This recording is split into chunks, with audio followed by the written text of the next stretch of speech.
বহু দূরে এক জায়গায় ধরা পড়ছে নবী আর আবু বকর।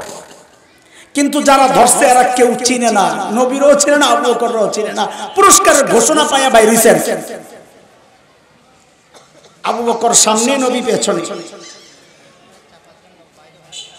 বাইরে অনেক মানুষ না দাঁড়ালে আপনি কেমনে বুঝবেন অনেক লোক হয়েছে? একটু ফাঁক ফাঁক হয়ে বসলে দেখা যায় বুঝে অনেক মানুষ। ও ভাই এত ফাঁকা হয়ে কেন বসতে হয়? জিকিরে ফিকিরে, হ্যাঁ গৈসা গৈসা ওঠা এটা বনি ইসরাইলের কাম। সোজা দাঁড়ায় ফাঁক ফোড়া করা। মাসাউ ফিল ইস্ত, হ্যাঁ এটা কার কাম? ওয়া ইয কুলনা দুখুলু ক্বরিয়া উদখুলু হাযিহিল ক্বরিয়া, তো দাখিল হইছে কেমনে? মাথা নিচের দিকে আর সিত্তিয়া এইভাবে। ছোটবেলায় পোলা পানি পায়খানা করে পানি না লইয়া যে কাম করে, এর সে বুঝানোর আমার আর কোনো শব্দ নাই। আমি কি উদাহরণ দিব? এখন দেখি পাবলিকটা আগাইতে কইলে বনি ইসরাইলের মতো মাসা উফিল ইস্ত ঘষা শুরু করে।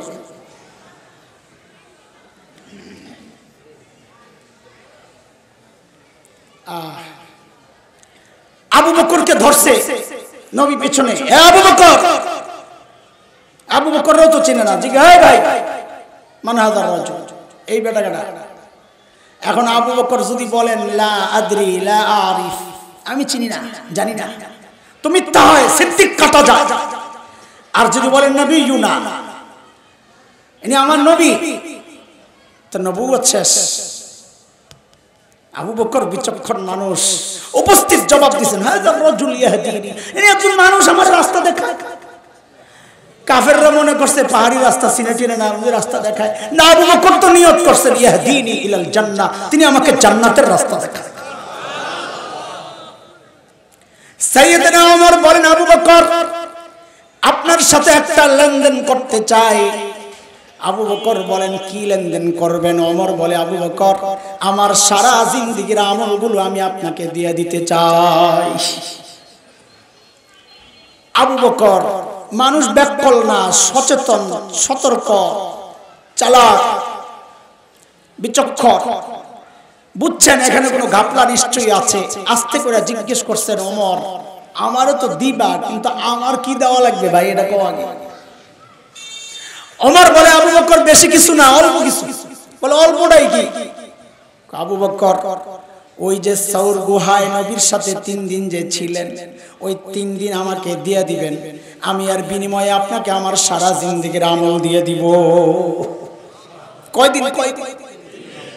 3 দিন দেন, সারা জিন্দেগীর আমল লয়া যান।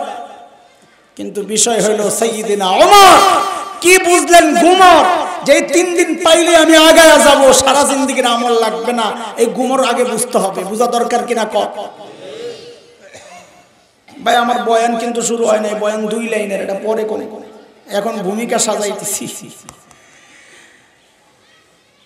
ওইটা বুঝতে হইলে সাউর গুহায় ঢুকা লাগবে। ঢুকবেন তো? চলে যাবেন না? একটু কথা কয় না? চলেন যাই। আচ্ছা গুহায় ঢুকার আগে গুহার মুখটা একটু বন্ধ করে লই। চলে গুহার মুখের মধ্যে জানি কে কে বাসা বানাইছে কোন তো দেখি? কবুতর আর মাকড়সা। মাশাআল্লাহ, ওয়াজ তো ভালোই শুনছেন তাই। আচ্ছা মাকড়সায় জানি কয়টা ডিম পারছে? সঠিক উত্তরদাতাকে পুরস্কার দেওয়া হবে, আম ঘোষণা। কয়টা ডিম পারছে? কয়টা? কবুতরে কয়টা ডিম পারছে? 2টা। মারহাবা। আর আছেন কোন ভাই? এই 2টাই শেষ, ফাইনাল। মাশাআল্লাহ। অনেকে চিন্তা করতেছে নবীর সাথে সংশ্লিষ্ট একটা গল্প নিয়ে আপনি তামাশা করতেছেন। না দোস্ত না, সচেতনতার সাথেই করতেছে, তামাশাই তো করে।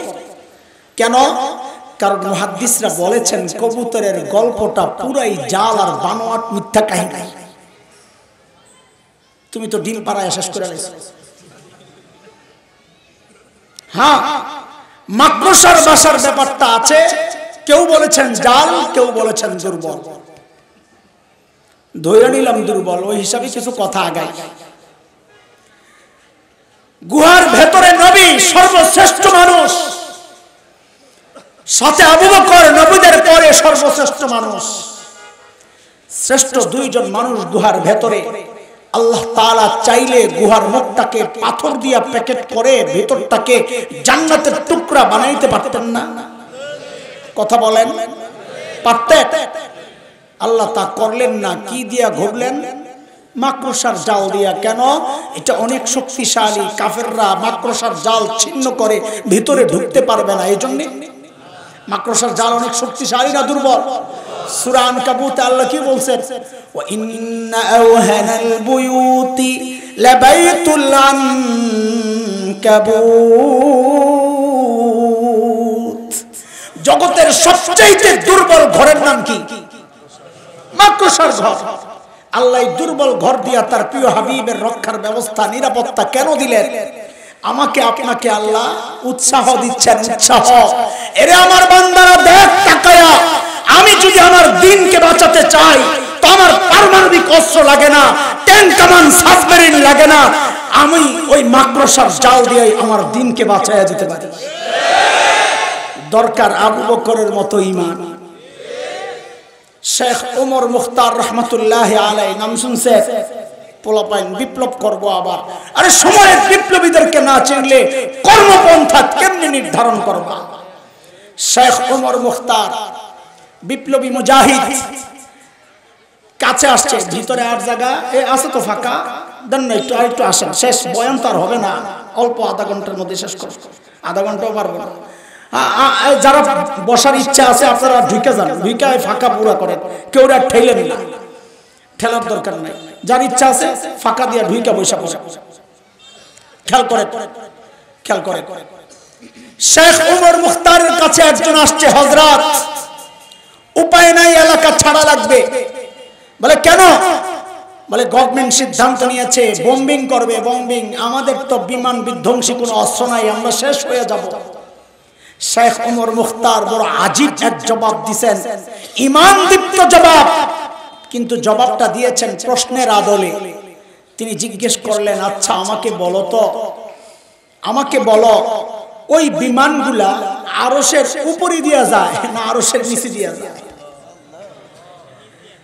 আরে আমি তো আপনার প্রশ্ন করি। শেখ ওমর মুখতার ওই বেড়ারে জিজ্ঞেস করছে, আরশের উপরে দেয়া যায় না নিচে দেয়া যায়? ওই বেড়া হাসে, হুজুর এটা একটা কথা কইলেন? কোথায় আরশ, কোথায় সাত আসমান, কোথায় মহাশূন্য, এর কত নিচে দিয়া বিমানগুলা যায়? থুর তৈলে ভয় পায় আলাপ কি? আরশের উপর দিয়া গেলে ভয় পাইতাম। বাপরে, আমি যেই রবের গোলামি করি, আমার রব বোমারু বিমানের হামলায় শেষ হয়ে যাইতে পারে, আমারে কে বাঁচাবে? যেহেতু আরশের নিচে দিয়াই যায়, আমার রব যেহেতু ঠিক আছে, তা আমার কোনো টেনশন নাই, আমি তো আমার রবের গোলামি করি। তিনি মূলত সূরা তাওবার শেষ আয়াতের তরজমা করেছেন। ওই যে আমাদের কারি সাহেব তিলাওয়াত করছেন, তখনই আমার মাথায় আসছে এটা কওয়া লাগবে। সূরা তাওবার শেষ আয়াতের তরজমা শোনায়া দিয়েছেন তিনি। আল্লাহ তাআলা আমার নবীকে সান্তনা দিয়া বলেছেন এই কথা, ফাইন তাওয়াল্লাউ ফাকুল হাসবিয়াল্লাহ লা ইলাহা ইল্লাহু আলাইহি তাওয়াক্কালতু ওয়া হুয়া রাব্বুল আরশিল আযীম। নবী আমার, দুনিয়ার মানুষ যদি আপনাকে পিঠ দেখায়, সহযোগিতার হাত যদি না বাড়ায়, আপনি জানায়া দেন দরকার নাই তোদের সহযোগিতার। কেন? আমার জন্য আমার মালিক যথেষ্ট, হাসবি আল্লাহ, তিনি ছাড়া কোনো মাবুদ নাই। আমার মালিকের ক্ষমতা সম্পর্কে তোমার আইডিয়া আছে নি? আল্লাহ জানায়া দিচ্ছেন, আপনি জানায়া দেন ওয়া রাব্বুল আরশিল আযীম, তিনি আরশে আযীমের রব। যার মালিক আরশে আযীমের রব, তার কোনো টেনশন থাকার কথা না। কথা কোন ঠিক কিনা? এর দোস্ত, এটাই ইতিহাস। আল্লাহর সিস্টেমের পরিবর্তন হয় না। সূরা আহজাব খুলে দেখো আয়াত ৬৫। মালিক বলেছেন, সুন্নাতাল্লাহিল্লাতী قد خلت من قبل ولن تجد لسنة الله تبديلا। আল্লাহর সিস্টেমের কোনো পরিবর্তন হয় না। নমরুদের মালিক ছিল না, জিতেছে না হেরেছে? ফেরাউনের মালিক ছিল না, জিতেছে না হেরেছে? উমাইয়া ইবনে খালদের মালিক ছিল না, জিতেছে না পরাজিত হয়েছে? এই শোনো শোনো মুসলমান, ভয় পাও না। ইব্রাহিমের মালিক ছিল, হেরেছে না জিতেছে? মুসার মালিক ছিল, হেরেছেন না জিতেছেন? ওই যে গোলাম হাবশি বিলাল হাবশি রাদিয়াল্লাহু আনহুর মালিক ছিল, জিতেছেন না হেরেছেন? ওই জন্য আমরা যখন এই কথাগুলো বলি, যারা উপহাসের হাসি হাসে তাদের ঈমান দুর্বল, এই জন্য হাসে।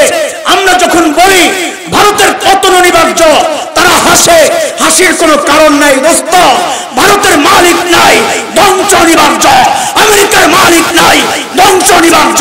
আমাদের অস্ত্র নাই, দরকার নাই, ঈমানের সম্পদ আছে, জয় আমাদের হবেই হবে, হবেই হবে ইনশাআল্লাহ।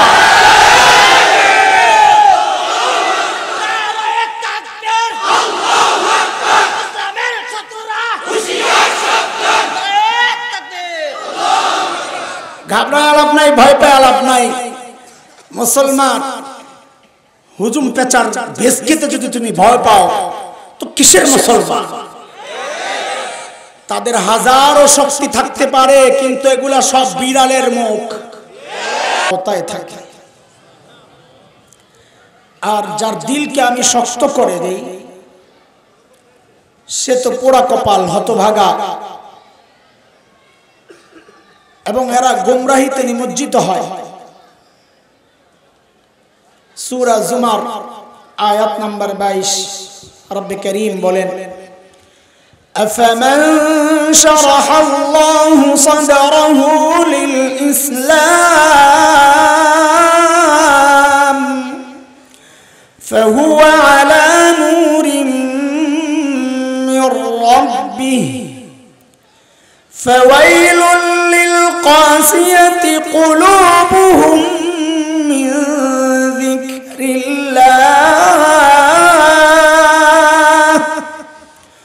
উলাইকা ফি দালালিন মুবিন।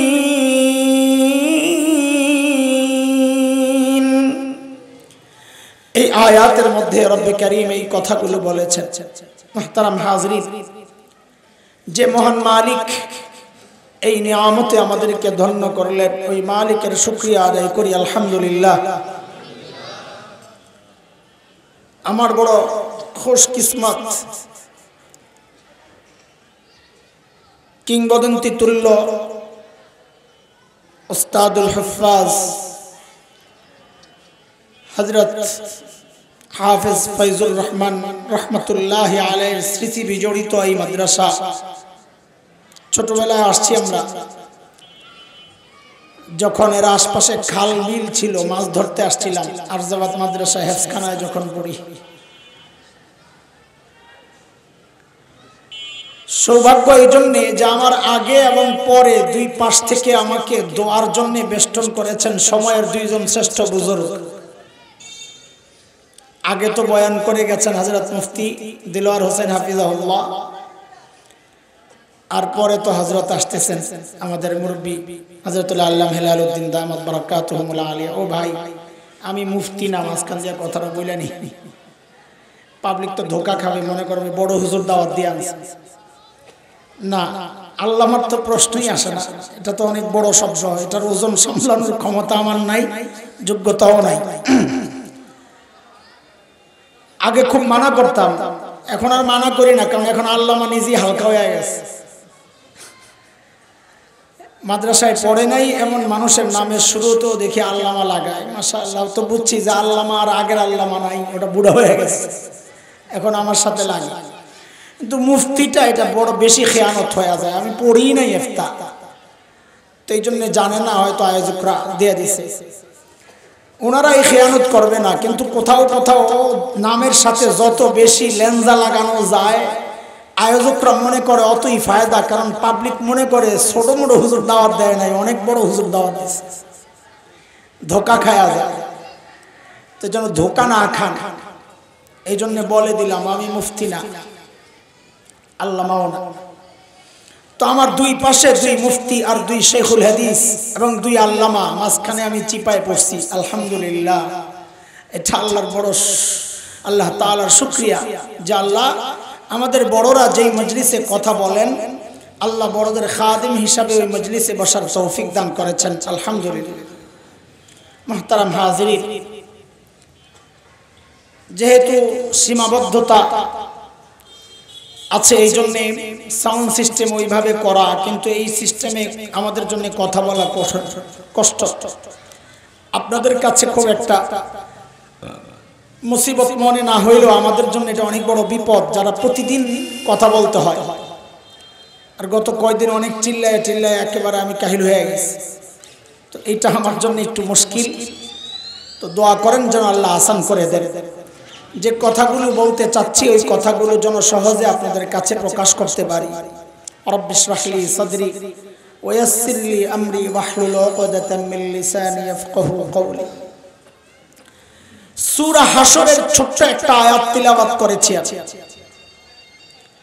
আয়াতে আল্লাহ সুবহানাহু ওয়া তাআলা আমাকে আপনাকে বড় মায়া করে একটা ডাক দিয়েছেন, ইয়া আইয়ুহাল্লাযীনা আমানু, ও ঈমানদার। এটা মালিকের বড় মায়ার ডাক। হযরত মুফতি শফি রহমাতুল্লাহি আলাইহি বলেছেন, আল্লাহ সুবহানাহু ওয়া তাআলা কুরআনে বান্দাকে দুই ভাবে ডেকেছেন। এক হচ্ছে ইয়া আইয়ুহান নাস, ও মানুষ, আর এক হচ্ছে ইয়া আইয়ুহাল্লাযীনা আমানু, ও ঈমানদার। হযরত মুফতি শফি রহমাতুল্লাহি আলাইহি বলেন এই দুই ডাকের মধ্যে অনেক পার্থক্য। কোথায়, কিভাবে? বলে ঠিক আমরাও আমাদের সন্তানদেরকে ডাকার ক্ষেত্রে এই পার্থক্যটা করি। আমরাও আমাদের সন্তানকে কখনো নাম ধরে ডাক দেই, এই আব্দুল্লাহ। তখন সন্তান অজানা এক আশঙ্কায় ভোগে যে বাবার মুড তো বেশি সুবিধার মনে হচ্ছে না।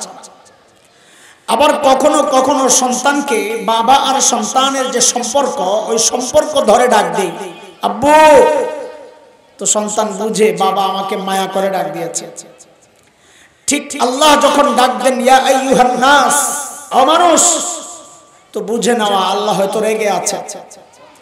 কিন্তু যখন আল্লাহর সাথে বান্দার যে সম্পর্ক, ঈমানের সম্পর্ক, ওই সম্পর্ক ধরে যখন আল্লাহ ডাক দেন ইয়া আইয়ুহাল্লাযীনা আমানু, ও ঈমানদার, তখন বুঝে নেওয়া যে আল্লাহ আমাকে বড় মায়া করে ডাক দিয়েছে।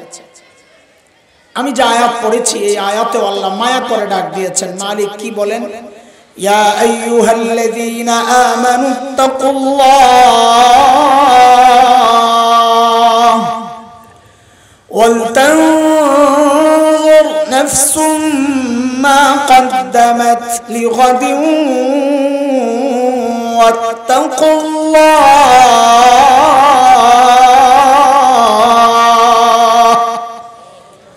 ও ঈমানদার, আল্লাহকে ভয় করো। এটা একটা হুকুম। এই হুকুম নিয়ে আমি কথা বলবো না। আরেকটা হুকুম, পরের হুকুমটা, এইটা নিয়ে কিছু কথা বলার নিয়ত। আল্লাহ বলতেছেন ওয়াল তানজুর নাফসুম মা কদ্দামাত লিগাদ। প্রত্যেকটা মানুষের উচিত তার আগামীর জন্য তার পুঁজি কি, আখিরাতের কামাই কি, সম্বল কি, এটা নিয়ে চিন্তা করা। প্রত্যেকের। মুসল্লিদের ইমামের লাগবে না, ব্যাপারটা এমন না। শুধু মুরিদের পিসাবের লাগবে না, ব্যাপারটা এমন না। শুধু সাধারণ মানুষের আলেমদের লাগবে না, ব্যাপারটা এমন না। আল্লাহ বলতেছেন প্রত্যেকটা মানুষের উচিত তার আখিরাত নিয়ে চিন্তা করা।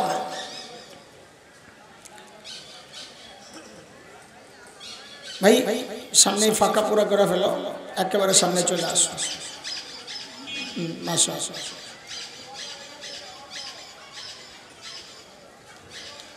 ঠিক আছে।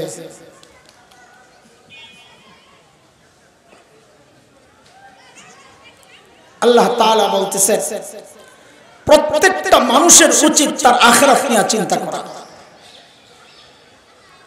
তো বলে আখিরাতের চিন্তাই তো এখানে আসছে। আমরাও চিন্তা করি আখিরাতের, করি না? যে বলে করি তো, কিন্তু করাটা ঠিক আছে কিনা? যথার্থ কিনা, যতটুকু দরকার ততটুকু কিনা, না ঘাটতি আছে, কেমনে বুঝবো? তো আল্লাহ তাআলা আমাদের সামনে উদাহরণ পেশ করেছেন, নমুনা, যে বান্দা তোমার আমলকে সাহাবীদের আমলের সাথে মিলায়া দেখো, তারা তোমাদের নমুনা। ঈমানকে মিলায়া দেখো, যদি মিলে তো ঠিক আছে, যদি না মিলে তো ভেজাল আছে।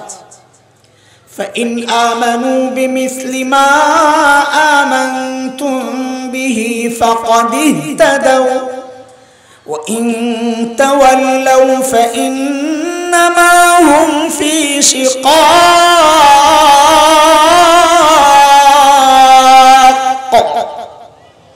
কার কথা? মিলায়া দেখো। কেন মিলাবো? আল্লাহ বলেন কারণ তাদের তাকওয়ার পরীক্ষা আমি নিয়েছি, ওই পরীক্ষায় তারা পাস, এই জন্য মিলাবা। উলাইকাল্লাযীনা ইমতাহানাল্লাহু কুলুবাহুম লিত্তাকওয়া লাহুম মাগফিরাতুন ওয়া আজরুন আযীম।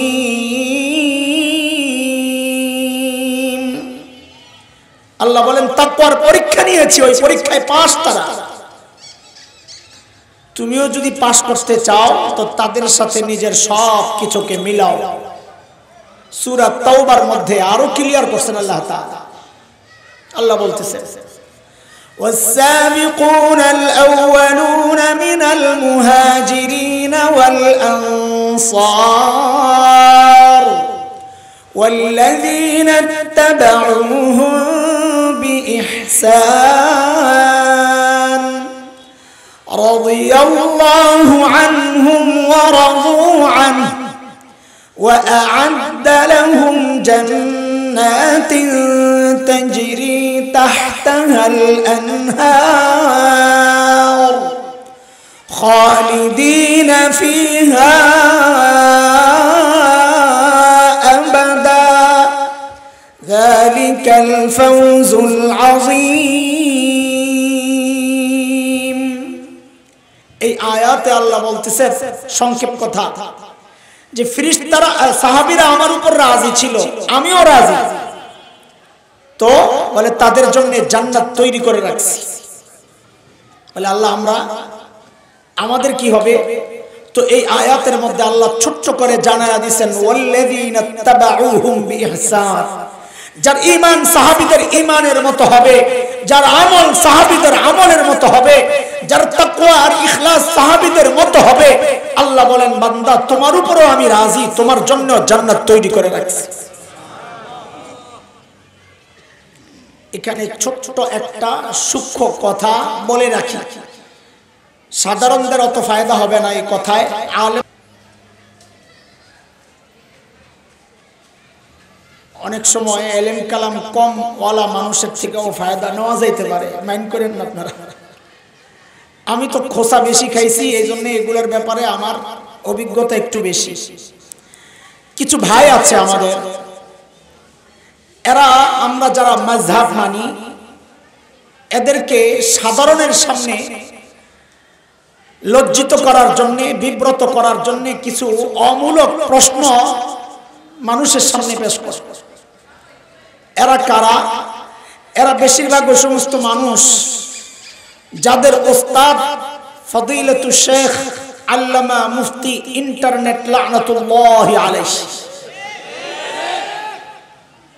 এই হুজুররা না, এরা এসে আমাদেরকে খালি খোঁসায়, বিশেষ করে ইমাম সাহেব করে কি নামাজ পড়েন, সহিহ আমল তো এটা না। তো বিশেষ করে আমাদের হানাফিদের সাথে তাদের গন্ডগোল বেশি, আর কোন মাযহাব নিয়ে কোনো কথা বলেন, খালি হানাফির গুতা। এর মধ্যে একটা প্রশ্ন, হাজার প্রশ্ন আছে, এগুলোর উত্তর খুব সোজা। এরা তো যায় এমন মানুষের কাছে যেই প্রশ্ন শুনলে বিব্রত হবে। আমার কাছে তো আসবে না, আমারে বহুত গুতাইছে, দেখছে কাজ হয় না, এটা প্লাস্টিক।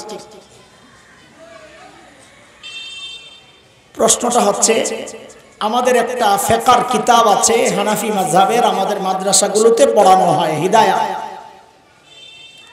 ওই হিদায়ার মধ্যে ইমামে আবু হানিফা রাহমাতুল্লাহি আলাইহির নামের সাথে কোথাও কোথাও রাদিয়াল্লাহু আনহু লেখা আছে।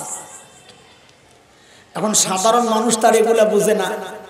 সাধারণ মানুষকে যাইয়া বলে, দেখো এই দেওবন্দি আর হানাফিরা কত খারাপের খারাপ। বলে কি করছে? দেখো ইমামে আবু হানিফারে সাহাবী বানায়া ফেলছে।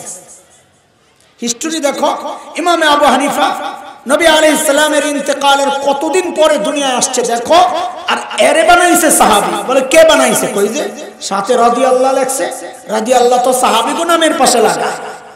তো সাধারণ মানুষ মনে করে আরে হুজুররা কত খারাপ, দেখছো। এগুলো আপনাদেরকে বোঝানোর জিনিস না, কিন্তু ওই যে গুতা মারেন যে, এই জন্য আমাদের জবাব দেওয়া লাগে, না হলে এই আজাইরা কথার পিছনে কে পড়ে? আরে দোস্ত, ইলম কালাম না থাকলে এই সমস্ত প্রশ্ন আসবে। আলেমরা জানেন এর গোমর ইমামে আবু হানিফাকে রাদিয়াল্লাহু বলা যাবে কি যাবে না, এটা আলেমরা জানে।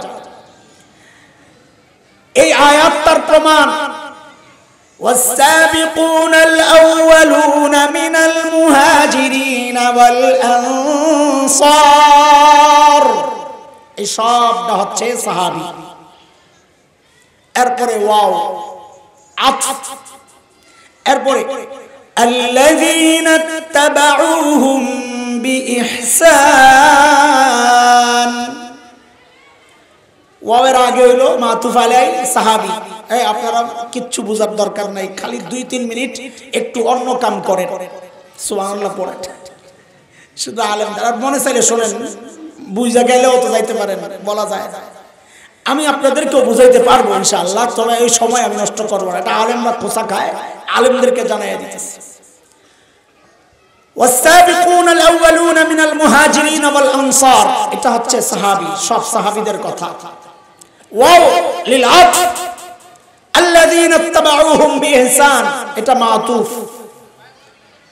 আমরা কায়দা জানি মাতুফ মাতুফ আলাইহির গায়র হয়। তো السابقون الأولون من المهاجرين, ইনারা যদি হয় সাহাবী, তো الذين اتبعوهم بإحسان আগেরটার গায়র, মানে ইনারা সাহাবী না। الذين اتبعوهم بإحسان সাহাবী না, যারা সাহাবীদের অনুসরণ করে তাদের কথা। والسابقون الأولون من المهاجرين والأنصار হচ্ছেন সাহাবী, পরেরটা সাহাবী না। উভয়ের ক্ষেত্রে আল্লাহ বলতেছেন রাদিয়াল্লাহু আনহুম ওয়া রাদু আনহু।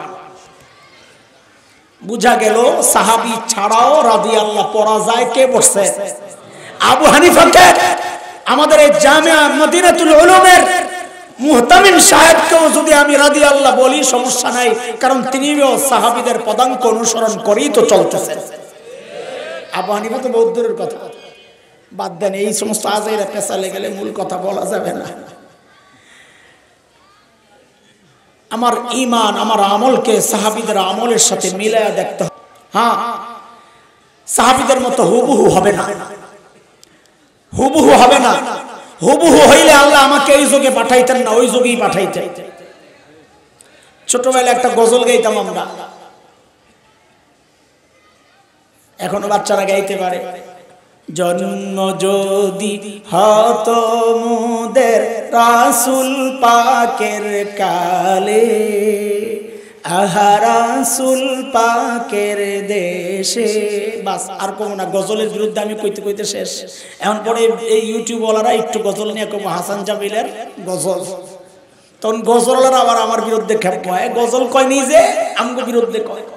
ওরা আজীব এক তামাশা, বাহরিনে বসে বসে হিন্দি সিনেমার গানের স্টাইলে গজল শোনাইতেছে, আজান শোনাইতেছে, আর এই জাহেলগুলা শুনতেছে। ভাই যদি আজানই শুনতে হয়, বক্তা কেন দাওয়াত দিছ? একজন মুয়াজ্জিনকে দাওয়াত দাও, আলেম কেন দাওয়াত দিছ? গজলই যদি শুনবা তো শিল্পী দাওয়াত দাও, আলেম কেন দাওয়াত দিছ? তো ওস্তাদরা এই গান আটকায়া দিছেন যে না, এই গান গাওয়া যাবে না।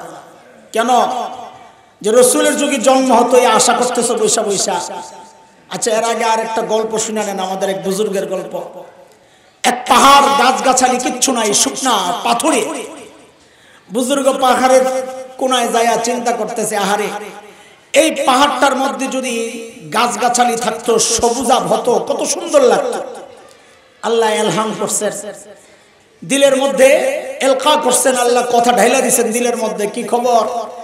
আপনি বুঝি আমার ইবাদত বাদ দিয়ে এখন আমারে পরামর্শ দেওয়া শুরু করছে, এটা নিয়ে আপনার কাজ। আমি কোন যুগে হব এটা আল্লাহই ভালো জানেন। আমাকে যেই যুগে পাঠানো দরকার আল্লাহ ওই যুগেই পাঠাইছে। হ্যাঁ, তবে একটা আশা আছে বড় দিলে, এটাও বইলা ফেলাই, মজার কথা। আমরা পরে আসছি, কিন্তু আল্লাহর কাছে আমাদের দাবিটা একটু বেশি হবে। কেন একটু শুনেন। এখন টমেটো কত কেজি? বেডিরা এই জন্যই তো তোমাগুলোকে খেপে, বাজার তো করো না। কয় টাকা? 100। এই 100টা এটা কি ফরমালিনওয়ালা টমেটো না ফ্রেশ? মনোযোগ দিয়ে শুনেন, ফ্রেশ না ফরমালিন যুক্ত? ফরমালিন যুক্ত টমেটোই 100 টাকা কেজি। সুবহানাল্লাহ। যখন টমেটোর ফুল সিজন, এই ফেব্রুয়ারির শেষ দিকে, আমাদের কুমিল্লা ওই লাইনে গেলে দেখা যায় হাইওয়ের দুই পাশে বিস্তীর্ণ এলাকা টমেটোর চাষ হয় প্রচুর। তো কৃষকরা বিকেল বেলা এই স্তূপ দিয়া রাস্তার দুই পাশে দাঁড়ায় থাকে, পাইকাররা যায়, অনেক সময় সাহেবরা যায় কিনে নেয়। তো আমারও এটা দেখ, এই দৃশ্য বড় মজার। ক্ষেত থেকে আনতেছে, আমরা শহরে মানুষ, খুব ভালো লাগে। মাঝে মাঝে গাড়ি থামাইয়া টমেটো কিনতে যাই। তো যায় জিজ্ঞেস করি, ও ভাই কেজি কত? তো মাঝে মধ্যে এইরকম জবাব আসে আর কি, যত দেন তত। কত? আর মানি বুঝছে, আর মানি হইল হুজুর জান দেওয়ার দেন, নিয়ে আমারে বাঁচা, বিপদে আছে। কি করবে? ফলন অনেক হয়। আমার এক বন্ধুর গরু মরে গেল। আমি বলছি গরু কেন মারা গেল? আরে দোস্ত বলিস না, টমেটো বেচতে পারি না, কদিন ইচ্ছা মতো খাওয়াইছি, পরে গরুর পেট নষ্ট হয়ে মারা গেছে। সত্যি কথা, এত হয়। বলেন তো ওই টমেটো ফ্রেশ না এখনকার মতো ফরমালিন দেওয়া? ফ্রেশ। ফ্রেশ টমেটোর দাম 5 টাকা কেজি, আর ফরমালিন যুক্ত টমেটোর দাম 100 টাকা কেজি। কাহিনী কোন জায়গায়? একটা সিজনে আর একটা আনসিজনে। আনসিজনে জিনিস ভেজাল হয় কিন্তু দাম বেশি, রেট বেশি। সিজনের জিনিস ফ্রেশ হয় কিন্তু রেট কম। এটাই আমাদের শেষ ভরসা। আল্লাহকে ঠিক ওইভাবেই ধরবেন। আল্লাহ সাহাবীদেরকে পাঠাইছো সিজনে ইবাদতের, এগুলো কি দিবা আমাদের দরকার নাই, জানার যা মনে চাই দিও। আমাদের যেহেতু আনসিজনে পাঠাইছো, আমাদের আমল একটু ফরমালিন যুক্তই হবে, ভেজালই হবে, দুর্বলই হবে, কিন্তু রেট কিন্তু বাড়াইয়া দিতে হবে। ঠিক আছে কথা? বলে এই কথা কি আন্দাজি বললাম? লা হাওলা ওয়ালা কুওয়াতা ইল্লা বিল্লাহ। কোন আয়াতের ইঙ্গিত না পাইলে, হাদিসের ইঙ্গিত না পাইলে আমি কথা বলি না। চেষ্টা করি। এটা হাদিসের কথা। শেষ জামানার আমলের রেট বেড়ে যাবে। নবী বলেছেন, মান তামাসসাকা বিসুন্নতি ইনদা ফাসাদি উম্মতি ফালাহু আজরু। বলেন জোরে। মিয়াতি বলবেন না, এই জন্য আমি জিজ্ঞেস করছি। আমাদের মুফতি আব্দুল মালিক দামাত বারাকাতুহুল আলিয়ার তাহকিক, আমরাও তাহকিক পড়েছি, শুনেছি, দেখেছি। মিয়া এটা দুর্বল, মিয়া ছাড়া হাদিসটা পুরা ঠিক আছে। মান তামাসসাকা বিসুন্নতি ইনদা ফাসাদি উম্মতি ফালাহু আজরু শাহীদ। আল্লাহর হাবিব বলেন, ফাসাদের জামানায়, শেষ জামানায় কেউ যখন সুন্নতকে আঁকড়ায়া ধরবে, নবী বলেন আল্লাহ তাকে শাহাদাতের মর্যাদা দান করবেন। এটা কাদের জন্য? সাহাবীদের জন্য না এই যুগের জন্য? তো সাহাবীরাও তো সুন্নতের উপর চলছে। নবী তো বলেন নাই তোমরা শহীদ না হইলে শাহাদাতের মর্যাদা দেওয়া হবে? বলছে? বলেন নাই। আমাদেরকে বলছেন তোরা সুন্নত আঁকড়ায়া ধর, আল্লাহ শাহাদাতের মর্যাদা দিবেন। বুঝা গেল ফাসাদের জমানায় আমলের রেট বেড়ে যাবে। ভাই এদিক সেদিক যাওয়া যাবে না, সোজা হাঁটা লাগবে না, সময় কামার হবে না, আমার দৌড়ান লাগবে। আবার খেয়াল করে মনোযোগ দিয়া শুনে, সাহাবীদের মতো আমাদের আমল হবে না, এটা ঠিক। তবে দুনিয়ার জিন্দেগিতে যত কাছাকাছি আসতে পারবো হাসরে তত কাছাকাছি থাকবো। দুনিয়ার জিন্দেগিতে যত দূরত্ব তৈরি হবে হাসরেও তত দূরত্ব তৈরি হবে। বলে কিসের কিসের কাছাকাছি একটু বুঝেন খেন। এখনকার বাচ্চারা খেলাধুলা করে না, লেখাপড়াও তো করে। আমরা খেলাধুলা করি নাই। এই সুফি সাহেব যত দেখতেছেন জিজ্ঞেস করেন তো একজন রেও খেলাধুলা ছাড়া আছে। আমি তো বড় প্লেয়ার, তবে মাদ্রাসায় ক্লাসের 1 নম্বর ছাত্র সারা জীবন। ওস্তাদরা মহব্বত করতেন, আজও করেন আলহামদুলিল্লাহ। এখনকার বাচ্চাদের সাথে আমাদের পার্থক্য কোন জায়গায়? পার্থক্য হচ্ছে আমরা লেখাপড়ার ফাঁকে ফাঁকে খেলাধুলা করছি, আর এখনকার বাচ্চারা খেলাধুলার ফাঁকে ফাঁকে লেখাপড়া করে। ঠিক কথা। ঠিক সাহাবায়ে কেরামের সাথে এখনকার দিনদারদের পার্থক্যটা এইরকম। সাহাবায়ে কেরাম ও দুনিয়ার কাজ করছেন, কৃষি কাজ করেন নাই, ব্যবসা করেন নাই, করছেন আখিরাতের কাজও করছেন। আমরা যারা নিজেদেরকে দিনদার ভাবি, আমরাও আখিরাতের কাজ করি, দুনিয়ার কাজও করি। পার্থক্য কোথায়? সাহাবায়ে কেরাম আখিরাতের ফাঁকে ফাঁকে দুনিয়ার কাজ করছেন, আমরা দুনিয়ার কাজের ফাঁকে ফাঁকে আখিরাতের কাজ করছি। এটার দূরত্ব যত কমানো যায় তত হাসরে কাছাকাছি আসতে পারবো ইনশাআল্লাহ। বুঝতেছেন নি কথাবার্তা? এই ভূমিকা চলতেছে, ভূমিকা মনোযোগ সহ শোনেন, কথা কম। এই আশপাশে ঢুকলে অনেক দেরি হয়ে যায়, আর যাব না আশেপাশে, সোজা দৌড়। এই জন্য সাহাবীদের জীবন আমাদের সামনে আলোচনা হয়, বুজুর্গদের জীবন আলোচনা হয়। মাকসাদ কি? হাদিসের কথা, উযকুরু মাহাসিনা মাউতাকুম। এখন তো হাদিস বললো সমস্যা হইলো, এই ভুল ধরা শুরু করে, দুর্বল হাদিস বললো, এই মুনকার হাদিস বললো, কত গবেষণা এখনের সুবহানাল্লাহ মাশাআল্লাহ। আর এটা লইয়া ব্যস্ত লাগবে যে রেকর্ড করতেছে। উযকুরু মাহাসিনা মাউতাকুম এর একজন রাবী সম্পর্কে ইমামে বুখারী বলেছেন তিনি মুনকারুল হাদিস, কিন্তু এই জন্য শেখ আলবানী এই হাদিসকে মুনকার বলেছেন, গ্রহণ করা যাবে না। কিন্তু ইবনে হিব্বান এই হাদিসকে সহিহ বলেছেন, সাহাহু ইবনে হিব্বান। এই জন্য বলতেছি, নবী বলেছেন তোমাদের পূর্বপুরুষ যারা চলে গেছে মাউতা, তাদের জীবনের সুন্দর দিকগুলো আলোচনা কর। কেন? কারি তাইয়্যিব রাহমাতুল্লাহি আলাইহি কেনর জবাব দিয়েছেন, বলে মাকসাদ দুইটা। আলোচনা করলে তাদের প্রতি মহব্বত তৈরি হবে, দোয়া আসবে এক। দ্বিতীয় হচ্ছে তাদের ভালো দিকগুলো নিজের জীবনে বাস্তবায়নের চেষ্টা করা। ঠিক সাহাবীদের জীবন আমাদের সামনে এই জন্যই আলোচনায় আসে, যেন তাদের জীবনের মতো নিজের জীবনকে সাজাইতে পারি, পুরোপুরি না পারলেও যতটুকু কাছাকাছি পৌঁছানো যায়। চলে আল্লাহর নবীর এক সাহাবী হযরত আবু বকর সিদ্দিক রাদিয়াল্লাহু আনহুর আখিরাতের প্রস্তুতি নিয়ে কিছু কথা শুনি। কেমন ছিল প্রস্তুতি, তো নিজের সাথে মিলায়া দেন। সাইয়েদনা আবু বকর যখন খলিফা, তোনার একটা সিস্টেম ছিল, দরবারে বিধবা অসহায় নারীদের লিস্ট থাকত। কেন? স্বেচ্ছায় যদি কেউ খিদমত করতে চায় ওই নামের পাশে নিজের নাম বসাইয়া নেবে। এটা অনেক সওয়াবের কাজ।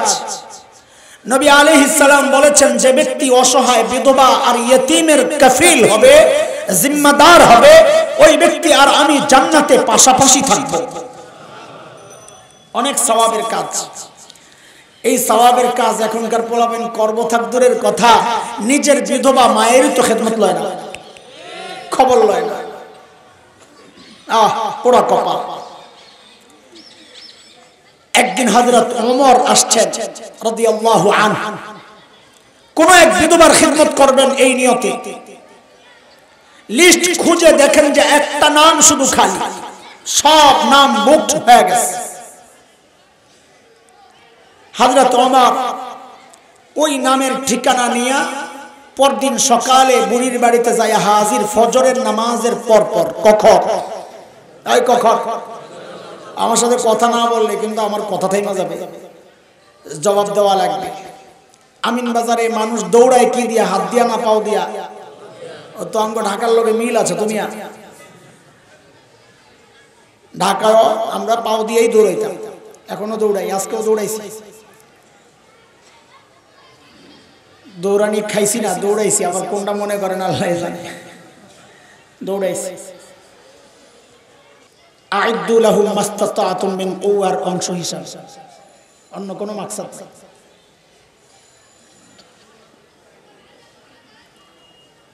তো দৌড়ায় কি দিয়া? পাও দিয়া। এখন একটা ছেলেকে এখান থেকে ছেড়ে দিলে দ্রুত দৌড়া, স্পিডে, যত স্পিডে পারস গোল্লা সুট আখরি দৌড়। দৌড়াইয়া ওই পাশে গেছে, যাওয়ার পর তার হাত দুইটা বান্ধা হয়েছে। বাইন্দা বলে আগের মতো আবার দৌড়া, পারবি নি? তো হাত দিয়ে তো দৌড়ায় না, স্পিড কমলো কেন? বলে হাত দৌড়ায় না ঠিক, পাও যখন দৌড়ায় হাত চুপ থাকে না, একটা ভূমিকা রাখে। সেটা হলো এরকম নড়ে চড়ে আর পাওরে বলে দোস্ত তুই একা না, তোর সাথে আমরাও আছি। ওইটা বললেই পাও দৌড়ের মধ্যে স্পিড পা। তো ভাই কথা তো বক্তাই বলবে, কিন্তু শ্রোতারা যদি হাতের ভূমিকা না নেয় তো কথার মধ্যে গতি আসবে না। বুঝে আসছেনি কথা? আরে এটাও তো ঠিক বলে যে নাই। জোরে সোরে কথা বলি আল্লাহু আকবার। অতেজ তো আছে মাসা। পরদিন ফজরের পর হযরত ওমর বুড়ির বাড়িতে যায় হাজির। কখন? কেন জিজ্ঞেস করলাম? একটা জরুরি কথা বলার জন্য। সাহাবায়ে কেরাম দিনের কাজ শুরু করতেন ফজরের পর। কেন? নবী আলাইহিস সালাম যারা সকালে কাজ করেন তাদের জন্য বরকতের দোয়া করছেন। শেখ ইবনুল কাইয়িম রাহমাতুল্লাহি আলাইহি জাদুল মাআদে আসছে, তিনি বলেন যারা সকালে ঘুমায় ওই ঘর থেকে কখনো অভাব দূর হয় না।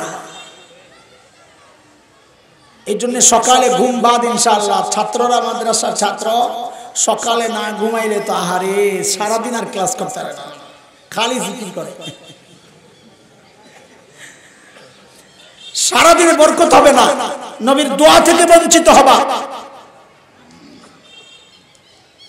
পরদিন সকাল ফজরের নামাজের পর হযরত ওমর বুড়ির বাড়ির সামনে দাঁড়ায়া বলে মারে, দরজা নক করে বলে মারে আপনার ঘরের কাজগুলো করার জন্য আমি ওমর ইবনুল খাত্তাব হাজির।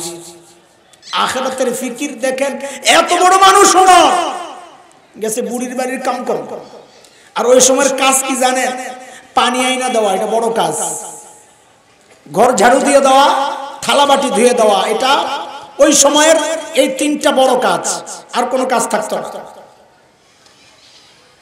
সাইয়েদনা ওমর বলেন মারে আপনার ঘরের কাজগুলো করার জন্য আমি ওমর ইবনুল খাত্তাব হাজির। বুড়ি ভেতর থেকে জবাব দিচ্ছেন, বাবারে প্রতিদিন যেই আল্লাহর বান্দা আমার ঘরের কাজগুলো করেন তিনি ইতিমধ্যেই কাজ করে চলে গেছেন। কখন কখন কথা বলে না? ফজর নামাজের পর। হযরত ওমর চিন্তা করলেন তাইলে আমাকে আরো আগে আসা লাগবে। ওই চিন্তায় হযরত ওমর পরদিন ফজরের আজানের ওয়াক্তে আয়েশা হাজির। দরজা নক করে বলে মারি আপনার ঘরের কাজগুলো করার জন্য আমি ওমর ইবনুল খাত্তাব হাজির। বুড়ি ভেতর থেকে জবাব দেন, বাবারে প্রতিদিন যে আল্লাহর বান্দা আমার ঘরের কাজগুলো করেন তিনি ইতিমধ্যেই কাজ করে চলে গেছেন। এই কখন? হযরত ওমর চিন্তা করলেন তাইলে আমাকে আরো আগে আসা লাগবে। ওই চিন্তায় হযরত ওমর পরদিন তাহাজ্জুদের ওয়াক্তে বুড়ির বাড়ির সামনে দরজা নক করে বলে মারে আমি ওমর ইবনুল খাত্তাব 3 দিন থেকে আসলাম, আজকে সহ আজকে নিশ্চয়ই খালি হাতে ফেরত যাব না, আপনার ঘরের কাজগুলো করার জন্য আসছি। আরে বুড়ি আজকেও জবাব দিচ্ছেন, বাবারে প্রতিদিন যে আল্লাহর বান্দা আমার ঘরের কাজগুলো করেন তিনি ইতিমধ্যেই কাজ করে চলে গেছেন। কখন কখন চিনুনি? তাহাজ্জুদের ওয়াক্ত। কখন? ফজরের আগে। এক একজনে এক একটা বলবে, কিন্তু এগুলো সব কিতাবি জবাব। একটা ডিজিটাল ব্যাখ্যা আছে, ডিজিটাল ব্যাখ্যা। তাহাজ্জুদের ওয়াক্ত কখন? যখন এই পোড়া কপালগুলা মোবাইল ফেসবুক ইন্টারনেট বন্ধ করে ঘুমাইতে যায়। কথা ঠিক? পোড়া কপাল। সবচেয়ে কপাল মারছস রাতের সুরগ। রাতে যারা চুরি করে এদের ব্যবসা সব শেষ। কেন? যেই ঘরে রাতে চুরি করতে যায় দরজার চিপায় জানলার চিপা দিয়ে তো আগে টেস্ট করে লয় ঘরের মানুষ ঘুমাইছে কিনা। তো এক চিপা দিয়া তাকায় দেখে কেউ না কেউ আল্লাহর বান্দা আসমানের দিকে হাত উঠায় মোনাজাত ধরে হয়ে রয়েছে। আরে কথা ঠিক নেই এগুলা? লা হাওলা ওয়ালা কুওয়াতা ইল্লা বিল্লাহ। গজব আইব না কেন? এইবার হযরত ওমরের টনক নড়ছে। কিরে ভাই, ফজরের সময় আইলাম পাইলাম না, তাহাজ্জুদে আইলাম তাও পাইলাম না, আমার কামের দরকার নাই, আগে বুজুর্গ বাইর করা লাগবে। কে আল্লাহর বান্দা? পরদিন এশার নামাজের পর সাইয়েদনা ওমর ইবনুল খাত্তাব বুড়ির বাড়ির দরজার সামনে এক ঝোপের আড়ালে চুপচাপ বসে আছেন অপেক্ষা। কে এই গভীর রাতে কাজ করতে আসে আজকে ধরবেন। গভীর রাত হযরত ওমর লক্ষ্য করলেন এক আল্লাহর বান্দা খালি পায়ে পা টিপে টিপে বুড়ির বাড়ির দিকে আগায়। হযরত ওমর তো রেডি। যেই না কাছে আসছে দাঁড়াইছে, বাপরে হযরত ওমরের যে আওয়াজ, রাতও গভীর, মানুষটাও একা। আমি যদি এইরকম কোন সিচুয়েশনে পড়তাম রে ভাই, কেউ যদি আইসা রাত্রে হঠাৎ করে আপনাকে কি অবস্থা হয়েছে জানি না, আমার খাবার সব নষ্ট করে। হযরত ওমরের আওয়াজে ওই ব্যক্তি ভয় পাবেন থাক দূরের কথা, উল্টা হযরত ওমর যাকে দেখলেন নিজেই চমকায়া গেছেন। দেখেন ইনি আর কেউ না, খলিফাতুল মুসলিমিন আবু বকর সিদ্দিক রাদিয়াল্লাহু আনহু। কি অবাক করা কথা! আবু বকর আপনি পায়ের দিকে তাকায়া দেখে জুতা নাই। এই জুতা নাই কেন? মহাব্বত করেন। ওমর আবু বকরকে বড় মহাব্বত করতেন, এমনি লাইগা থাকতেন। কোন কারণে? আমল বেশি করার জন্য, অন্য কিছু না, শত্রুতা ছিল না, লাইগা থাকতেন, খুব জ্বালাইতেন। মাঝে মাঝে রাসূলের কাছে বিচার হয়েছিল ওমর আবু বকর আমলকে লাইগা থাকতেন। আয় আল্লাহ, একদিন তো খুব বক্সের আবু বকর, বইকা বাইক যায়া আর ঘরে ঢুকে না, এখন আবার মায়া লাগতাছে। তো উঠানে দরজার সিঁড়ির মধ্যে বৈশা বৈশা জিভ বাড়ালে টানতাছে, ছেলে জিভ দিয়ে, তুই আবু বকর রে বকা দিছস। তাই সে মাফ চাইছে, ভাই মাফ করে দেন। বড় মহব্বত করতেন। ধরছেন, জুতা নাই কে? আহা, খলিফাতুল মুসলিমিনের জবাব। ও মুসলমান, ইসলামী শাসন ব্যবস্থার সৌন্দর্য দেখো। খলিফাতুল মুসলিমিন জবাব দেন, ওমর জুতা পরলে চটচট আওয়াজ হয়, মানুষের যদি ঘুম ভাঙা যায়, মানুষের ঘুমের ডিস্টার্ব হবে। শাসকের চিন্তা জনগণের ঘুমের ডিস্টার্ব হবে, এই জন্য রাতে জুতা পরে হাঁটতেছেন না। আরে ভাই কপাল, এখন তো জানেরই নিরাপত্তা নাই। আমার আকাবির আসলাফ উলামায়ে দেওবন্দ গর্বের সাথে বলি, সাহাবায়ে কেরামের নমুনা মুফতি শফি রহমতুল্লাহ আলাইহি আসগর হুসাইন রহমতুল্লাহ আলাইহি সম্পর্কে লিখেছেন যে হযরতের কাছে কিছুদিন ছিলাম নিজের ইসলাহের জন্য। তো একদিন রাতে হযরতের সাথে যাচ্ছি, এক বাড়ির সামনে যায়া হযরত চট করে জুতাটা খুইলা হাতে নিয়ে হাঁটা শুরু করলেন। কিছু দূর যায় আবার জুতা পরলেন। আমি ভাবলাম কি রে, এটা কোন পবিত্র জায়গা? কারণ পবিত্র জায়গায় যায় জুতা খোলা, এটা একটা বিধান আছে। আল্লাহ তাআলা নবী মুসা আলাইহিস সালামকে বলেছেন, ইখলানা আলাইক ফাইন্নাকা বিল ওয়াদিল মুকদ্দাসি তুয়া। এটা কোন পবিত্র জায়গা, হুজুর জুতা খুললেন কেন? তো যেহেতু জানতে আসছি, কৌতূহল জিজ্ঞেস করছি, হুজুর আপনি জুতা খুলছেন কেন? তা হযরত আসগর হুসাইন রহমতুল্লাহ আলাইহি বলতেছেন, এই যে বাড়িটা দেখো, এটা একটা অমুসলিম পতিতার বাড়ি। কার? অমুসলিম পতিতার বাড়ি এটা। এক সময় তার রূপ ও যৌবন ছিল, তার কাছে গ্রাহক আসতো, সে পয়সা কামাইতো। এখন তার বয়স পড়ে গেছে, কাস্টমার আসে না। আমি পুরুষ, আমার জুতার আওয়াজ পায়া সে আশাবাদী হবে যে না জানি আমার কোনো কাস্টমার আসছে, আমি যখন চলে যাব সে কষ্ট পাবে, আমি চাই না তাকে এই কষ্টটা দিতে। আকাবির, আমার আকাবির, আল্লাহু আকবার। উলামায়ে দাওয়াত, সাহাবায়ে কেরামের নমুনা দেখো। এইবার সাইয়েদনা ওমর বলেন, আবু বকর বুঝলাম জুতা ছাড়া কেন আসছে, কিন্তু এই রাতে আপনি আসছেন কেন, আমরা নাই? সারাদিন প্রশাসনিক কাজে ব্যস্ত থাকেন, এই কাজগুলো আমাদেরকে দিলে হয় না, আমরা পারি না। হযরত আবু বকর জবাব দিলেন, ওমর দিতে পারি না যে তা না। কি জবাব দিলেন এটা পরে বলবো। কেন? কারণ জবাবটার ওজন কত এটা বোঝা লাগবে, আর জবাবের ওজন বুঝতে হইলে আগে আবু বকরের ওজন বোঝা লাগবে।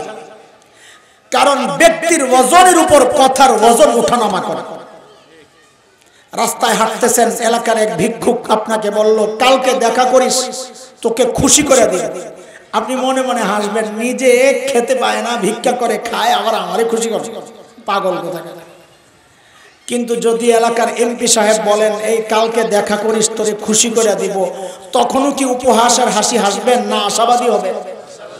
দেখেন কথা কিন্তু একটাই, ব্যক্তির ওজন বেড়ে গেছে তো কথারও ওজন বেড়ে গেছে। বুঝে আসছে না? আবু বকর কি জবাব দিলেন জবাবটা পরে বলবো, এবং এই জবাবটাই বয়ান, 2 লাইনের কথা, ওই জবাবটাই বয়ান। কিন্তু জবাবটা এখন দিব না, দিব হইলো আগে আবু বকরের ওজন বুঝে আর তাইলে জবাবের ওজনটা বুঝে আসবে, এটা কত ওজনদার কথা। আবু বকর কত বড় মানুষ, কত বড় মানুষ।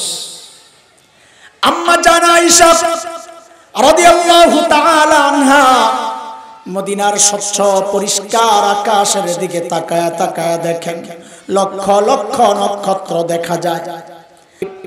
আপনার উম্মতের মধ্যে এমন কেউ কি আছে যার আমলের পরিমাণ ওই নক্ষত্রের চেয়েও বেশি? কেউ আছেন ইয়া রাসূলুল্লাহ? আল্লাহর হাবিব বলেন আয়েশা আছে একজন। কয়জন? আম্মা জান তো মনে মনে খুশি, বুঝছি তো একজন কে, আমার আব্বা আবু বকরই তো, আর কেউ? বলে বুঝলে জিজ্ঞেস করছো কেন? ওটা দুনিয়ার সব মেয়েদের স্বভাব, সব মেয়েরাই চায় স্বামীর মুখ দিয়ে একটু বাবার বাড়ির প্রশংসা শুনতে। কথা ঠিক কিনা? একদিন খালি বদনাম করে দেখেন, 1 সপ্তাহ তরকারি মজা হয় না। কথা ঠিক না? খুব খুশি লাগতেছে যে বেডি করে সাইজ করতেছে, আজকে আমি তো পারি না, হুজুর রে দিয়া কামড়া সাতসাসি। গাদা, তোমারে বকতেছি, তুমি টের পাইতেছো না কেন? কারণ তার মা বাবাকে অসম্মান করলে তার কলিজায় লাগে, প্রশংসা করলে খুশি লাগে, এটাই তো হওয়ার কথা। পুরো কপাল তো তুই বেটা, এই বউ যখন তোর মা বাবার বদনাম করে তোর কলিজায় লাগে না, বউয়ের কথা শুনে যায় মা বাবার সাথে খারাপ আচরণ করো। ইনজেকশন যে কোন দিক দিয়া যায় খবর তো পাও না। প্রথম তো খুশি হয়ে গেছে, এখন মনটা খারাপ হয়ে গেছে। আল্লাহর হাবিব বলেন আয়েশা আছে একজন। কয়জন? আম্মা জান তো বুঝছেন একজন তো আমার আব্বা আবু বকরই হইল। আল্লাহর হাবিব বলেন আয়েশা, আমার যে উম্মতের আমল ওই নক্ষত্রের চেয়েও বেশি, সে হচ্ছে ওমর ইবনুল খাত্তাব। এখন আম্মা জানের অবস্থা কি? চেহারার কি অবস্থা? একেবারে মলিন হয়ে গেছে। স্বাভাবিক আশা করছে, মনে মনে চিন্তা করে তাহলে আর আমার বাবার হলে এত কথাবার্তা কেন, আমল যদি ওমরেরই বেশি হয়। তো আল্লাহর হাবিব তো চেহারা দেখেই বুঝছেন আয়েশার ভিতরে গন্ডগোল চলতেছে। মানুষের ভিতরটা তো চেহারায় ফুটে ওঠে। ইংরেজিতে একটা কথা বলে, face is the index of mind. মানুষের চেহারায় তার ভেতর ফুটে ওঠে। স্বামী স্ত্রী হলে তো আরো কথা নাই, বউ একটু মাইন্ড করলে জামাইটার পায়, জামাই একটু মাইন্ড করলে বউটার পায়। কথা ঠিক কিনা? পোলা পাইন ঠিক কস কি জন্য, তুই কি বুঝাস? আন্দাজি কথাবার্তা।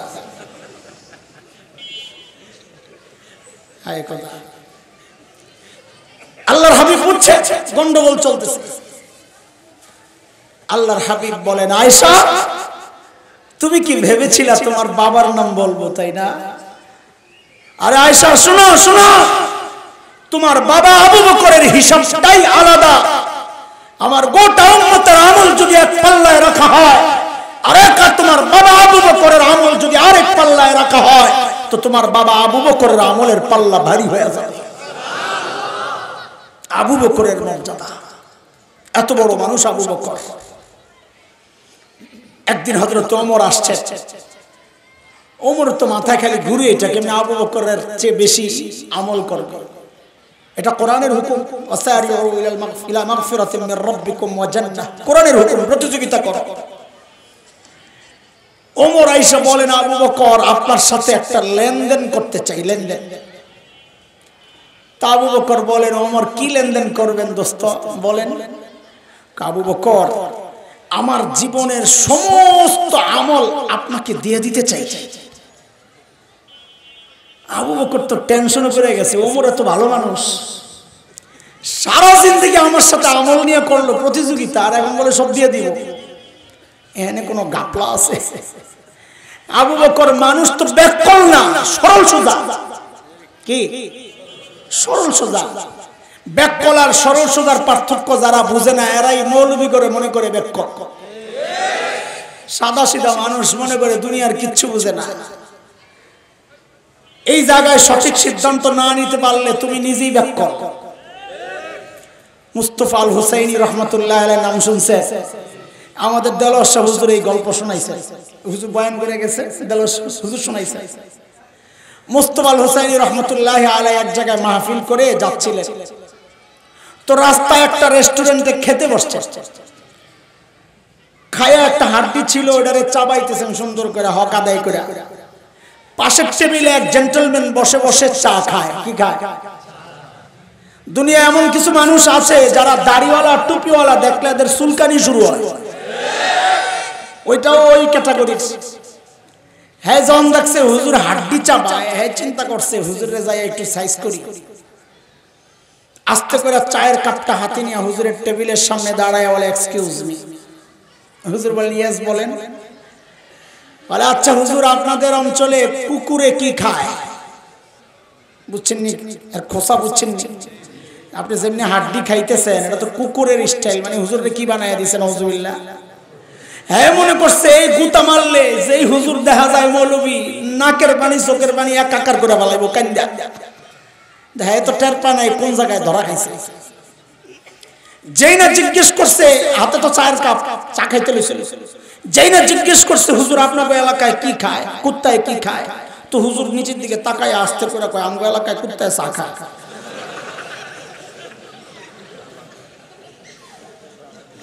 এখন কার কান্দা কে কান্দে? মাথাটা নিচের দিকে দিয়া সোজা জায়গা।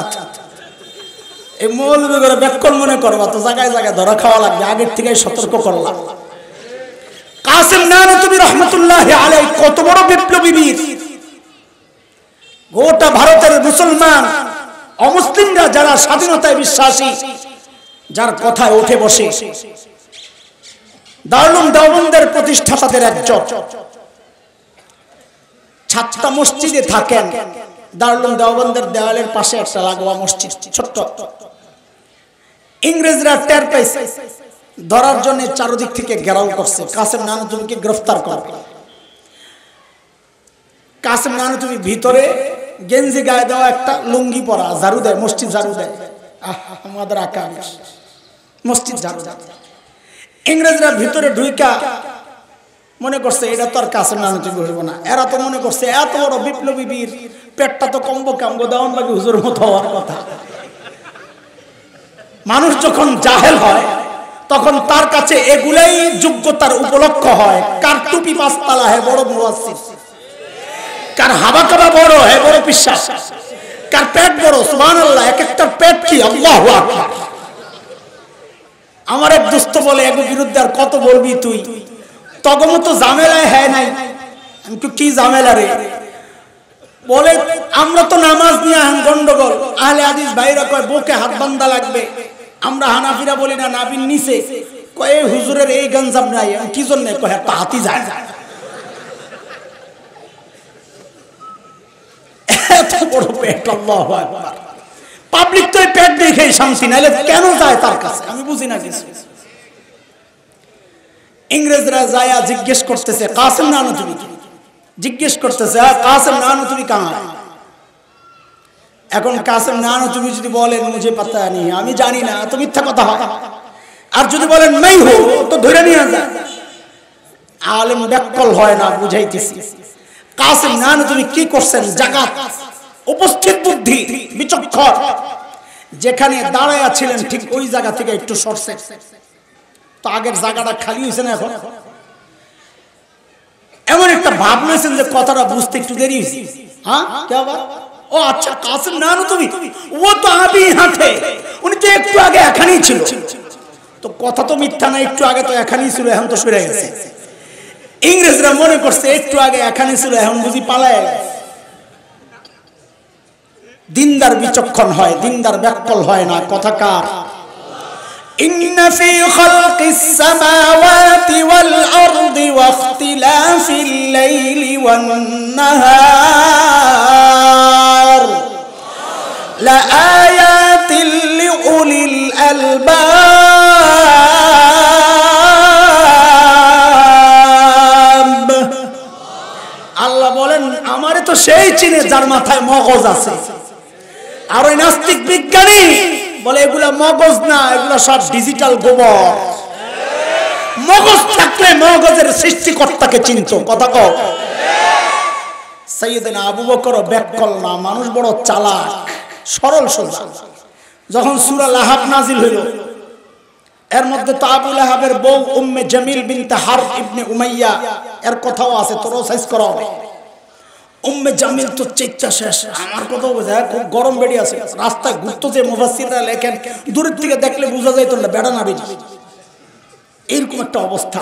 এখন যদি এই তাফসীর বুঝে না আসে, সোজা সাহাবাকে যাও, যায় দেখবা যে কিছু মিছিল কন্যা আছে, স্লোগান কন্যা, ওর দিকে তাকায় তাকায় চিন্তা করবা এইটা হলো যোগের উম্মে জামিল। কথা ঠিক? উম্মে জামিল আসছে মসজিদে হারামের ভিতরে, নবীকে মারবে, হাতে পাথর। সাইয়েদনা আবু বকর বসে বসে পাহারা দেন, নবী তিলাওয়াত করতেছেন। সাইয়েদনা আবু বকর বলেন, ইয়া রাসূলুল্লাহ, উম্মে জামিলের মতি গতি তো ভালো লাগতেছে না।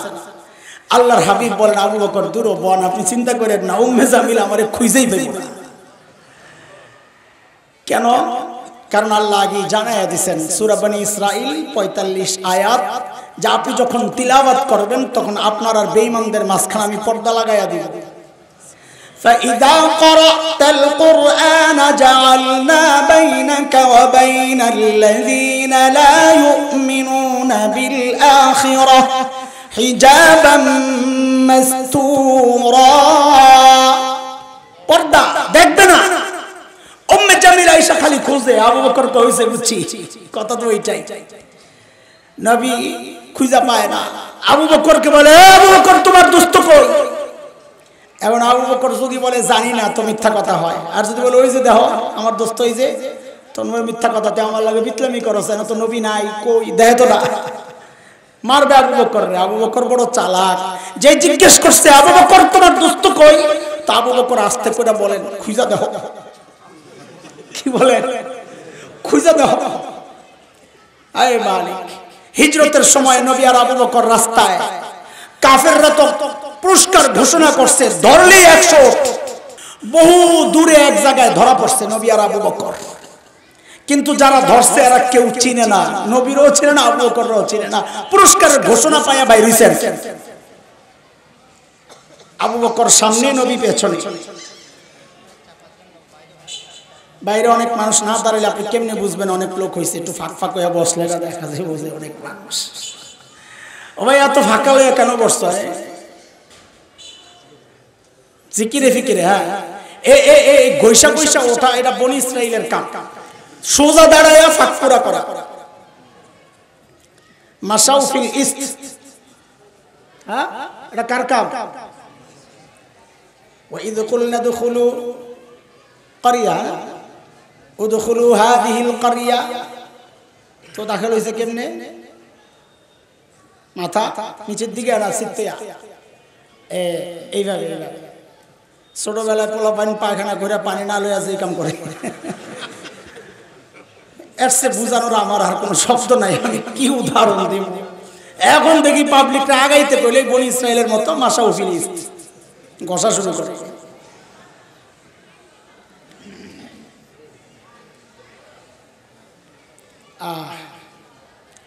আবু বকরকে ধরছে নবী পেছনে, আবু বকর, আবু বকরও তো চিনে না, জিজ্ঞাসা ভাই মান হাযার রাজুল, এই বেটাটা। এখন আবু বকর যদি বলেন লা আদরি লা আরিফ, আমি চিনি না, জানি না, তুমি তাই সিদ্দিক কাটা যায়। আর যদি বলেন নবী ইউনা, ইনি আমার নবী, তো নবুয়ত শেষ। আবু বকর বিচক্ষণ মানুষ, উপস্থিত জবাব দিয়েছেন হাযার রাজুল ইয়াহদিনি, ইনি একজন মানুষ আমার রাস্তা দেখায়। কাফেররা মনে করছে পাহাড়ি রাস্তা চিনে টিনে না, রাস্তা দেখায় না। আবু বকর তো নিয়ত করছেন ইয়াহদিনি ইলাল জান্নাহ, তিনি আমাকে জান্নাতের রাস্তা দেখায়। সাইয়েদনা ওমর বলেন আবু বকর আপনার সাথে একটা লেনদেন করতে চাই। আবু বকর বলেন কি লেনদেন করবেন? ওমর বলে আবু বকর আমার সারা জিন্দেগীর আমলগুলো আমি আপনাকে দিয়ে দিতে চাই। আবু বকর মানুষ ব্যাকল না, সচেতন, সতর্ক, চালাক, বিচক্ষণ, বুঝছেন এখানে কোনো ঘাপলা নিশ্চয়ই আছে। আস্তে করে জিজ্ঞেস করছেন ওমর আমারও তো দিবা, কিন্তু আমার কি দেওয়া লাগবে ভাই, এটা কও আগে। ওমর বলে আবু বকর বেশি কিছু না, অল্প কিছু। বলে অল্পটাই কি? আবু বকর ওই যে সাউর গুহায় নবীর সাথে 3 দিন যে ছিলেন, ওই 3 দিন আমাকে দিয়ে দিবেন, আমি আর বিনিময়ে আপনাকে আমার সারা জিন্দেগীর আমল দিয়ে দিব। কয়দিন? 3 দিন দেন, সারা জিন্দেগীর আমল লয়া যান। কিন্তু বিষয় হলো সাইয়্যিদিনা ওমর কি বুঝলেন গুমর, যে 3 দিন পাইলে আমি আগায়া যাব, সারা জিন্দেগীর আমল লাগবে না। এই গুমর আগে বুঝতে হবে, বুঝা দরকার কিনা ক ভাই। আমার বয়ান কিন্তু শুরু হয় নাই, বয়ান 2 লাইনের, এটা পরে কোন, এখন ভূমিকা সাজাইতেছি। ওইটা বুঝতে হইলে সাউর গুহায় ঢুকা লাগবে। ঢুকবেন তো? চলে যাবেন না? একটু কথা কয় না, চলেন যাই। আচ্ছা গুহায় ঢুকার আগে গুহার মুখটা একটু বন্ধ করে লই, চলে। গুহার মুখের মধ্যে জানি কে কে বাসা বানাইছে কোন তো দেখি? কবুতর আর মাকড়সা। মাশাআল্লাহ, ওয়াজ তো ভালোই শুনছেন তাই। আচ্ছা মাকড়সায় জানি কয়টা ডিম পারছে? সঠিক উত্তরদাতাকে পুরস্কার দেওয়া হবে, আম ঘোষণা। কয়টা ডিম পারছে?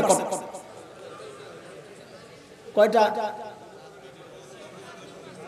কবুতরে কয়টা ডিম পারছে? 2টা। মারহাবা। আর আছেন কোন ভাই?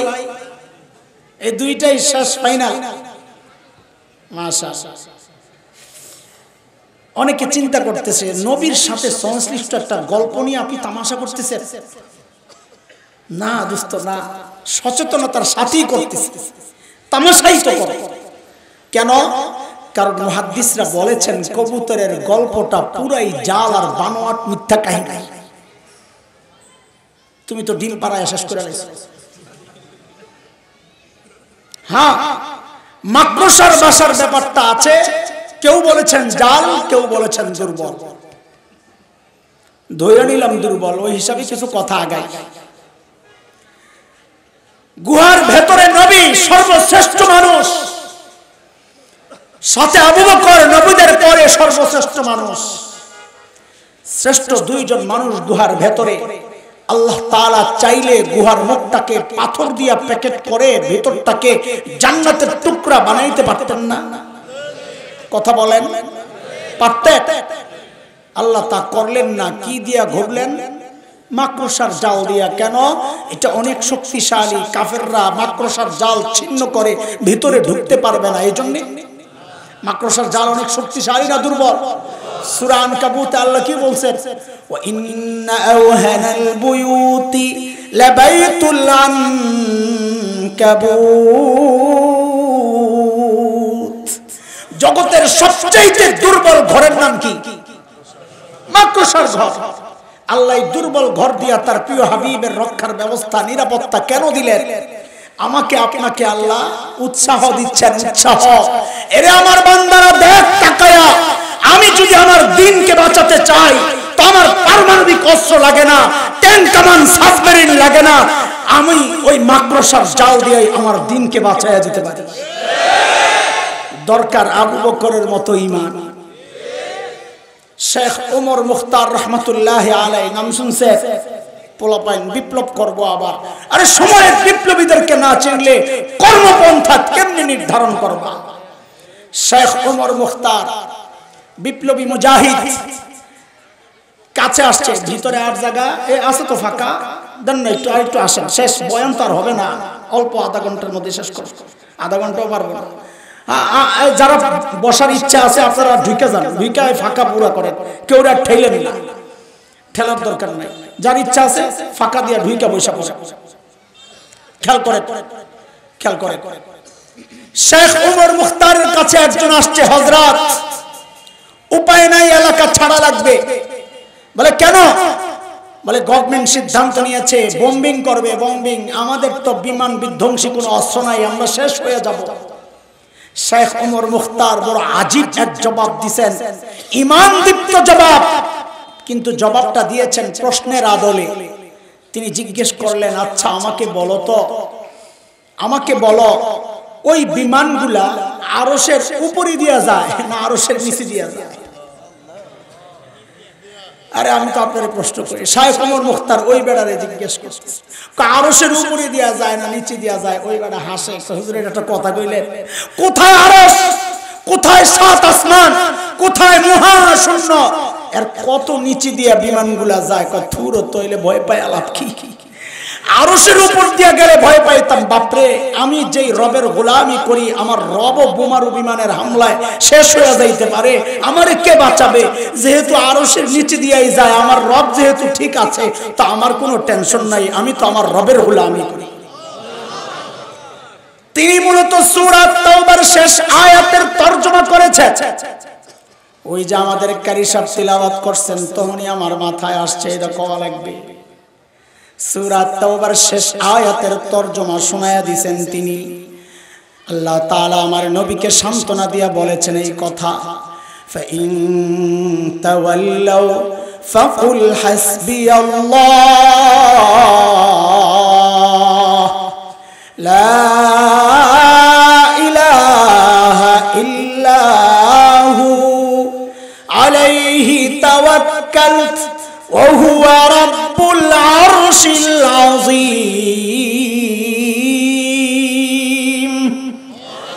নবী আমার, দুনিয়ার মানুষ যদি আপনাকে পিঠ দেখায়, সহযোগিতার হাত যদি না বাড়ায়, আপনি জানায়া দেন দরকার নাই তোদের সহযোগিতার। কেন? আমার জন্য আমার মালিক যথেষ্ট, হাসবি আল্লাহ, তিনি ছাড়া কোনো মাবুদ নাই। আমার মালিকের ক্ষমতা সম্পর্কে তোমার আইডিয়া আছেনি? আল্লাহ জানায়া দিচ্ছেন, আপনি জানায়া দেন, ও হুয়া রাব্বুল আরশিল আযীম, তিনি আরশে আযীমের রব। যার মালিক আরশে আযীমের রব, তার কোনো টেনশন থাকার কথা না। কথা কোন ঠিক কিনা? এর দোস্ত, এটাই ইতিহাস। আল্লাহর সিস্টেমের পরিবর্তন হয় না। সূরা আহজাব খুলে দেখো, আয়াত ৬৫। মালিক বলেছেন, সুন্নাতাল্লাহিল্লাতী ক্বাদ খালাত মিন ক্বাবল ওয়া লান তাজিদা লিসুন্নাতিল্লাহি তাবদীলা। আল্লাহর সিস্টেমের কোনো পরিবর্তন হয় না। নমরুদের মালিক ছিল না, জিতেছে না হেরেছে? ফেরাউনের মালিক ছিল না, জিতেছে না হেরেছে? উমাইয়া ইবনে খালফের মালিক ছিল না, জিতেছে না পরাজিত হয়েছে? এই শোনো শোনো মুসলমান, ভয় পাও না। ইব্রাহিমের মালিক ছিল, হেরেছে না জিতেছে? মুসার মালিক ছিল, হেরেছেন না জিতেছেন? ওই যে গোলাম হাবশি বিলাল হাবশি রাদিয়াল্লাহু আনহুর মালিক ছিল, জিতেছেন না হেরেছেন? ওই জন্য আমরা যখন এই কথাগুলো বলি, যারা উপহাসের হাসি হাসে তাদের ঈমান দুর্বল, এই জন্য হাসে। আমরা যখন বলি ভারতের পতন অনিবার্য, তারা হাসে, হাসির কোনো কারণ নাই। দোস্ত, ভারতের মালিক নাই, ধ্বংস অনিবার্য। আমেরিকার মালিক নাই, ধ্বংস অনিবার্য। আমাদের অস্ত্র নাই, দরকার নাই, ঈমানের সম্পদ আছে, জয় আমাদের হবেই হবে, হবেই হবে ইনশাআল্লাহ।